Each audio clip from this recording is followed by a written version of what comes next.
प्रश्नावली 1.2 प्रश्न क्रमांक 3 अभाज्य गुणनखंडन विधि द्वारा निम्नलिखित पूर्णांकों के एचसीएफ और एलसीएम ज्ञात कीजिए। अब इसके अंदर हमें ये 1, 2, 3 सवाल दे रखे हैं। आइए इन्हें हम सॉल्व करते हैं। अब इसका जो पहला सवाल है वह है 12, 15 और 21 है। तो इसी को हम दोबारा लिख लेते हैं कि हमारा जो पहला सवाल है वह है 12, 15 और 21। और इसे अब हम क्या करते हैं कि सॉल्व करते हैं। और सॉल्व करने के लिए सबसे पहले हम इन तीनों संख्या 12, 15 और 21 का गुणनखंड या वर्गमूल विधि से इनके मानों को निकालते हैं। तो यहाँ पर हम रफ कार्य में इन तीनों के मान निकाल रहे हैं। तो सबसे पहले हम 12 का मान निकालते हैं। तो 12 में हम जब 2 का भाग देंगे तो ये हो जाएगा 2 × 12। फिर इसे हम 2 से भाग देंगे तो ये हो गया 2 × 3 = 6। फिर आखिरी में 3 से भाग देते हैं, ये हो गया 3 × 3।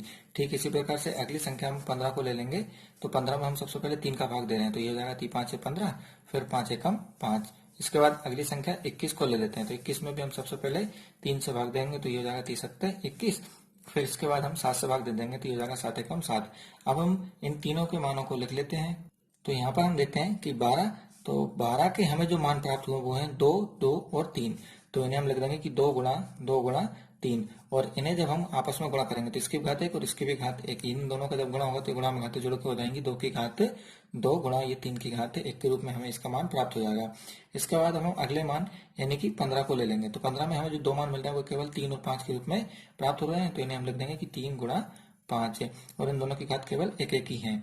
इसके बाद अगली संख्या हम 21 को ले लेंगे। तो 21 के जो हमें मान प्राप्त हुए हैं वह हुए हैं 3 और 7। तो इसे हम लिख देंगे कि 3 × 7 और इन दोनों घात कितनी प्राप्त हुई है हमें 1 1 के रूप में प्राप्त हुई है।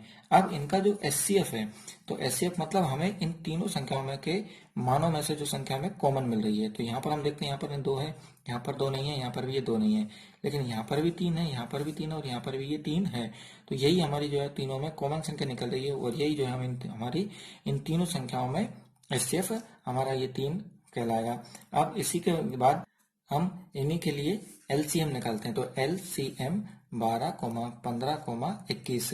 तो एचसीएफ में तो हमने क्या करा था कि कॉमन संख्या निकाला था, लेकिन एलसीएम में इन जो भी हमें संख्याओं के मान मिले हैं, जैसे यहाँ पर ये 2 मिली है, 3 मिला, 5 मिला, 7 मिला, इनके सबसे बड़े इन तीनों में से मान ले लेंगे। तो यहाँ पर 2 की सबसे बड़ी घात कितनी हो गई है 2। फिर इसके बाद यहाँ पर भी 3 घात 1 है, यहाँ पर भी 3 घात 1, यहाँ पर भी 3 की घात 1 है, यानी कि तीनों में 3 की जो सबसे बड़ी घात है वो केवल 1 के रूप में हमें ये प्राप्त हो रही है। फिर इसके बाद 5 की भी सबसे बड़ी घात 1 ही है। ठीक इसी प्रकार से 7 की भी सबसे बड़ी घात कितनी दे रखी है हमें, ये 1 ही दे रखी है। अब इनकी घातों को हम खोलते हैं। तो 2 की घात 2 है, तो इसे हम गुणा में 2 बार लिख देते हैं कि 2 × 2। बाकी सब में हम गुणा कर देते हैं। तो ये 5 × 15 और 15 7 कितना हो जाएगा ये 105। फिर आगे ये 2 दूनी 4 × 105। और जब हम 4 को 105 में करेंगे तो ये 5 को 20 के 0 हासिल 2, फिर 4 को 0 करेंगे तो 0 और हासिल 2 बेशक बस और ये 4 × 4। तो ये हो जाएगा हमारे पास 420। ये हमारा एलसीएम कहलाएगा। अब हम इसे लिख के बता देते हैं कि एलसीएम 12, 15, 21 बराबर 420 हमें ये प्राप्त हुआ है। तो एचसीएफ तो हमारा इसमें 3 आया है और लेकिन एलसीएम कितना आया ये 420। अब हम इसके बाद इसी का दूसरा सवाल देखते हैं। तो हमारा जो दूसरा सवाल है वह है 17, 23 और 29 है। और जब हम इन तीनों के मानों को निकालते हैं तो हम यहाँ पर साइड में ये इन तीनों के मानों को निकाल रहे हैं। ये हमारा ये रफ कार्य है। तो हमने यहाँ लिख दिया, पहले में 17, दूसरे में लिख दिया 23 और आखिरी में लिख दिया ये 29। जब हम 17 को सोल्व करेंगे तो ये एक अभाज्य संख्या है जो कि 17 से ही कटेगी। तो ये हो गया 17 × 17। फिर 23 भी अभाज्य संख्या है, तो ये भी 23 × 23 के रूप में कटेगा। और ये भी 29 भी अभाज्य संख्या है, तो ये भी 29 × 29 के रूप में हमें प्राप्त हो गए। यानी कि हमारा जो 17 है उसका मान केवल हमें 17 के रूप में ही प्राप्त हो रहा है। 23 है, इसका मान भी हमें केवल 23 के रूप में ही प्राप्त हो रहा है। और आखिरी संख्या 29 है, इसका मान भी हमें ये 29 के रूप में ही प्राप्त हो रहा है, क्योंकि ये तीनों ही जो है ये अभाज्य संख्या है, ये केवल एक और स्वयं से ही कटती हैं। तो जब हम इसके एचसीएफ के मान को देखते हैं तो हम कोष्टक में लिख देते हैं कि एचसीएफ कोष्टक के अंदर ये 17, 23, 29 बराबर। अब हम देखते हैं यहाँ पर गौर से कि यहाँ पर हमें इन तीनों संख्याओं में कुछ भी कॉमन नहीं मिलता, और जब हमें कुछ कॉमन नहीं मिलता तो हम एक को हमारा आंसर मान लेते हैं, यानी कि हमारा जो एचसीएफ आया हुआ है 1 आया है। तो एचसीएफ 17, 23, 29 बराबर 1, ये हमारा आंसर हमें प्राप्त हुआ है। इसके बाद जब हम इसके एलसीएम की बात करेंगे तो एलसीएम 17, 23, 29 बराबर। अब एलसीएम में तो हमें तीनों मानों को लेना है और इनकी सबसे बड़ी घात, तो सबसे बड़ी घात तो ये खुद स्वयं एक एक संख्या के रूप में हमें प्राप्त हो रहे हैं। तो यहाँ हम लग देंगे कि 17 × 23 × 29 है। और जब हम इनका आपस में गुणा करते हैं तो ये 17 दूनी 34, 17 3 51 की 1 हासिल आई 5 है। फिर 17 दूनी 34, 34 और 5 कितने हो जाएंगे ये हमारे 39। तो ये हो गया हमारा 391 × 29। फिर इनका हम आपस में इधर गुणा करते हैं कि 391 गुणा 29, फिर 9 एकम 9, 9 9 81 की 1 हंसलाई 8, फिर ये 9 27, 27 और 8 ये कितना हो जाएंगे 8 7 15 की 5 हंसलाई 1, ये हो गया 3519। फिर इधर गुणा करते हैं तो 2 एकम 2, फिर 9 दूनी 18 की 8 हंसलाई ये 1, फिर 2 3 6 और 1 कितना हो जाएंगे 7। अब हम इन्हें जोड़ते हैं तो ये 9, 2 और 1 कितना हो जाएंगे ये 3, और ये 8 5 13 की 3 हंसलाई 1, 10 और 1 ये हो गया 11। तो ये हमें मान प्राप्त हो रहे हैं 11,339। तो यहाँ पर हम लिख देंगे कि 11,339 जो है हमारा ये आंसर है। इसे अब हम लिख के बता देंगे कि LCM कोष्टक के अंदर 17,23,29 बराबर 11,339 के रूप में हमें ये प्राप्त हुआ है। तो यहाँ पर जो हमारा HCF था वो कितना था, 1 के रूप में हमें प्राप्त हुआ। क्यों? क्योंकि इनमें हमें कुछ भी कॉमन प्राप्त नहीं हुआ। लेकिन हमारा जो LCM है वह हमें 11,339 के रूप में प्राप्त हुआ है।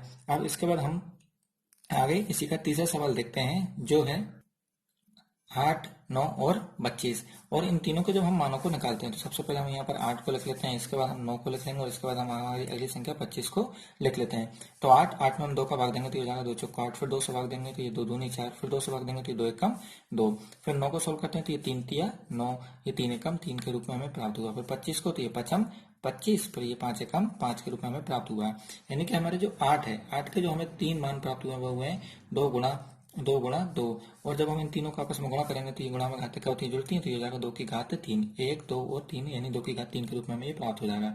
फिर इसके बाद हम अगली संख्या 9 को ले लेते हैं। तो 9 के जो हमारे मान हमें 2 प्राप्त हुए हैं वो है 3 गुणा 3, और इसकी घात 1 और इसकी घात 1, गुणा में घात ये जुड़ जाएंगे तो ये हो जाएगा हमारे 3 की घात 2। फिर अगली संख्या 25 को ले लेंगे।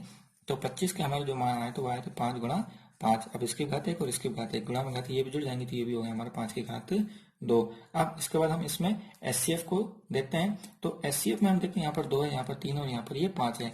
यानी कि जब हमें कुछ भी कॉमन यहाँ पर नहीं मिल रहा है, तो जब भी हमें कुछ कॉमन नहीं मिलता तो हमारा आंसर कितना होता है, ये 1 होता है।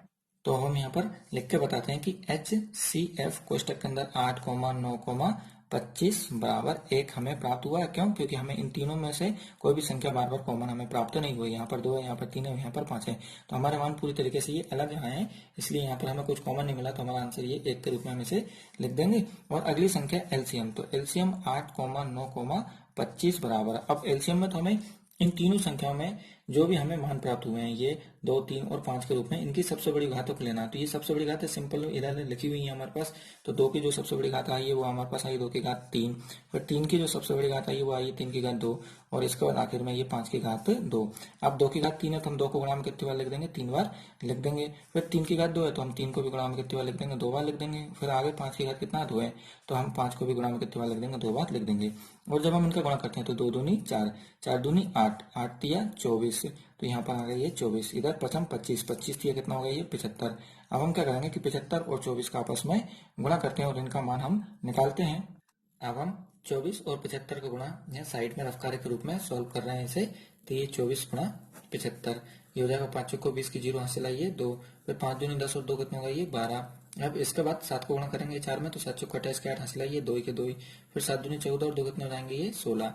अब हम इन्हें जोड़ते तो ये 0, 8 और 2 10 की 0 हासिल आई 1, 6 और 1 7 और 1 हासिल के 8, और ये 1 हमारे वैसे के वैसे हमें प्राप्त हुए हैं, तो ये हो गया हमारा 1800। तो जब हम इन दोनों का हमने आपस में गुणा करा तो हमारा जो आंसर आया हुआ है कितना आया, ये 1800। और यही जो है हमारा LCM का हमारा मान कहलाएगा कि LCM 8, 9, 25 बराबर 1800 के रूप में हमें प्राप्त है, आंसर प्राप्त हुआ है। तो हमारा जो HCF था वो हमें 1 प्राप्त हुआ, लेकिन इसका जो हमें LCM प्राप्त हुआ है वो कितना प्राप्त हुआ, ये 1800 के रूप में हमें इसका मान हमें प्राप्त हुआ है, और यही जो है इसका आंसर कहलाएगा।